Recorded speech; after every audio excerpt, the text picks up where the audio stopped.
Ri, kamu gak apa-apa? Van, aku nggak mungkin dong bohong sama dosen dan bilang kalau aku hamil cuma biar aku nggak usah ikut ke Kalimantan. Lama-lama kan pasti akan ketahuan. Riri kenapa jadi gak nyambung sih? Oke, bye.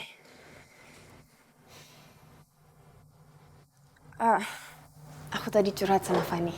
Curhat soal apa?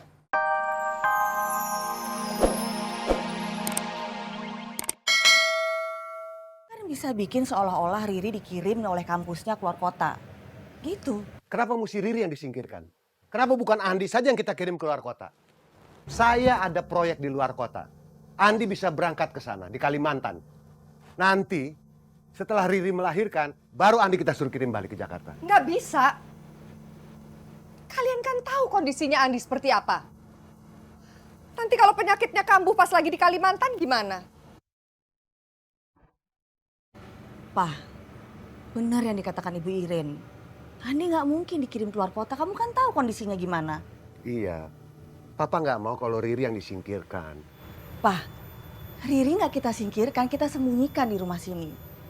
Tapi Andi taunya kalau Riri dikirim oleh kampusnya keluar kota. Iya. Ide Bu Sinta ini bagus. Ini jalan keluar yang paling baik. Terus gimana, kamu setuju nggak? Ya, Papa setuju aja lah.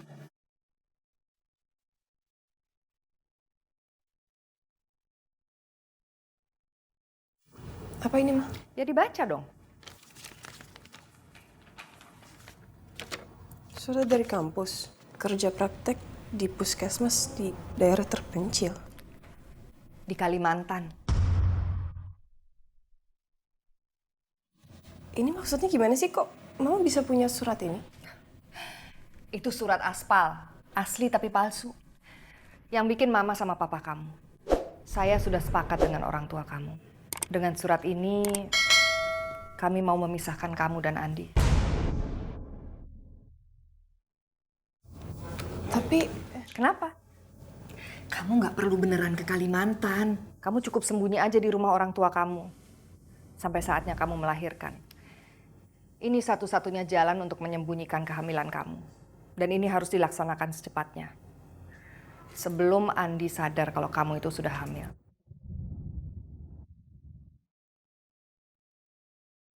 Apa sih yang pengen kamu ngomongin? ini aku dapat surat dari kampus. Aku dapat tugas praktek di Kalimantan selama beberapa bulan.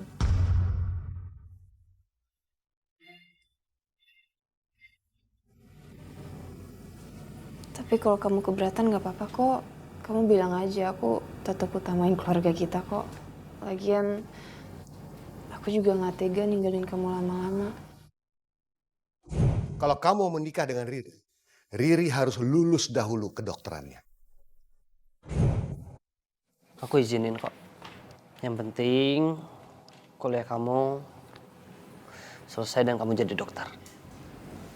Tapi kan ini makan waktu cukup lama loh.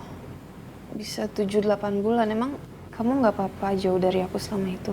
Emang siapa yang bilang kalau aku akan jauh dari kamu? Aku kan ikut. Nanti aku tinggal bilang sama papa kalau aku minta cuti. Dan aku akan temenin kamu.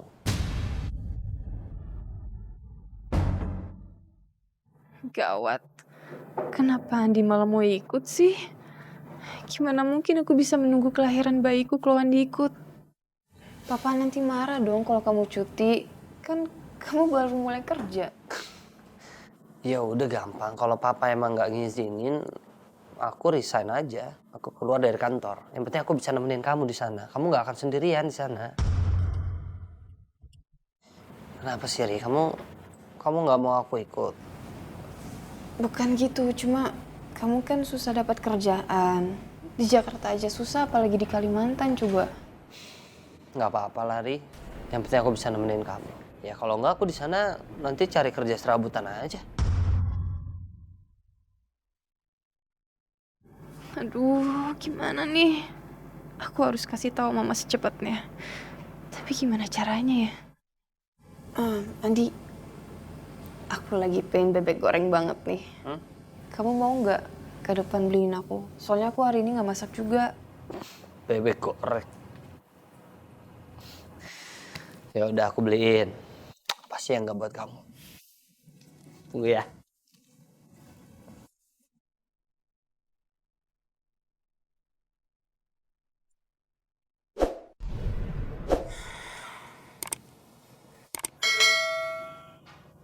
Iya, Ri.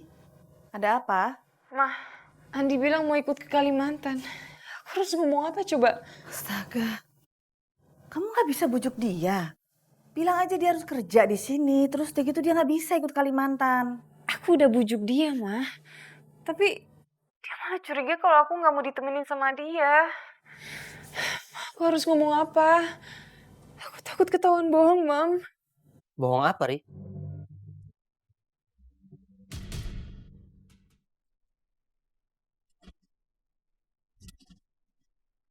Ri, kamu nggak apa-apa? Van, aku nggak mungkin dong bohong sama dosen dan bilang kalau aku hamil cuma biar aku nggak usah ikut ke Kalimantan. Lama-lama kan pasti akan ketahuan. Riri kenapa jadi nggak nyambung sih? Oke, bye.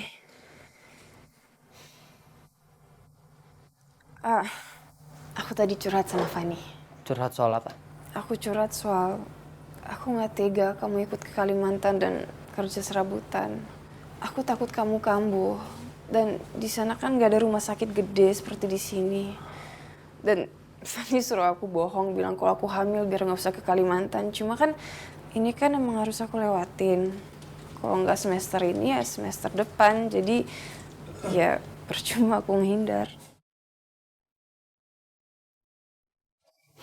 Ya jangan diundur-undur lah. Pokoknya kamu harus berangkat ke Kalimantan, kamu selesaiin tugas kamu di sana. Andi, perusahaan kita menang tender. Dan proyek ini, Papa minta kamu yang menanganinya.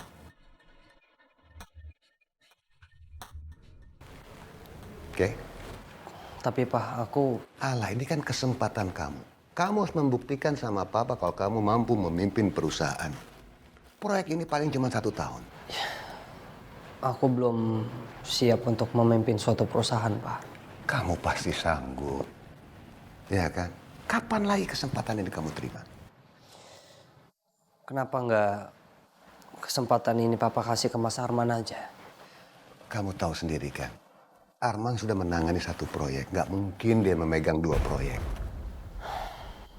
Tapi Pak, aku mau menemani Riri ke Kalimantan. Kalau Papa nggak izinin, kayaknya aku akan mengundurkan diri, Pak. Mengundurkan diri? Kamu lupa. Kamu kan sudah janji sama Papa kalau kamu ada utang kan, dan itu harus dilunasin. Dan kita sudah sepakat. Kamu akan kerja di Papa sampai hutang kamu lunas. Iya kan? Kamu tenang aja. Proyek ini cuma 1 tahun. Untung dulu saya nolongin dia. Masalah biaya rumah sakit. Dan membuat dia punya hutang budi sama saya. Kalau tidak, saya akan kesulitan mencegah dia. Nanti, selama beberapa bulan aku akan pergi ke Kalimantan. Kamu jaga diri baik-baik ya. Kamu pasti sembuh. Ini sekarang aja kamu udah baik kan? Aku yakin kamu akan jadi istri terbaik kota Haris. Ri, yang aku harapkan jadi istri aku adalah kamu, bukan Tanti. Aku tahu Riri pergi untuk menutupi kehamilannya. Tapi itu berarti kesempatan buat aku bisa mendapatkan perhatiannya Haris. Andi, aku pergi dulu ya. Pokoknya aku nggak mau dengar kalau kamu itu kambuh lagi. Janji? Udah, nanti aja janji-janjinya, dadah-dadahannya nanti aja ya. Aku kan nganterin kamu ke bandara.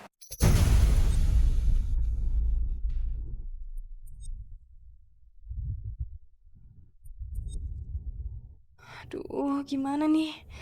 Aku kan gak ke bandara. Kalau Andi yang nganterin, ntar dia tahu aku pura-pura.